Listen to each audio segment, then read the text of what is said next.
একবার যদি এই স্টাইলে চিকেন চাপ বানানো যায় তাহলে বাড়ির সবাই বারবার খেতে চাইবে। প্রথমে ম্যারিনেট করার জন্য চিকেনের মধ্যে পরিমাণ মতো পেঁয়াজ, আদা, রসুন, কাঁচা লঙ্কা বাটা, 2 চামচ চারমগজ, কাজু, পোস্ত বাটা, 2 চামচ টক দই, পরিমাণ মতো লবণ, 1 চামচ কাশ্মীরি লঙ্কার গুঁড়ো, বিরিয়ানি মশলা, রোস্টেড ছাতু ও ছোট 1 বাটি গুঁড়ো দুধ দিয়ে ভালো করে মেখে নেব।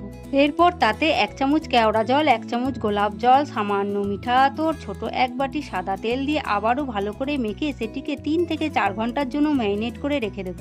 এবার একটি প্যানে সাদা তেল ঘি গরম করে তাতে একে একে ম্যারিনেট করা চিকেনের টুকরো দিয়ে সেটিকে 2 মিনিটের জন্য ঢেকে দেব। 2 মিনিট পর ঢাকনা খুলে মাংসটিকে হালকা হাতে উল্টে নিয়ে আবারও 2 মিনিটের জন্য ঢেকে দেব।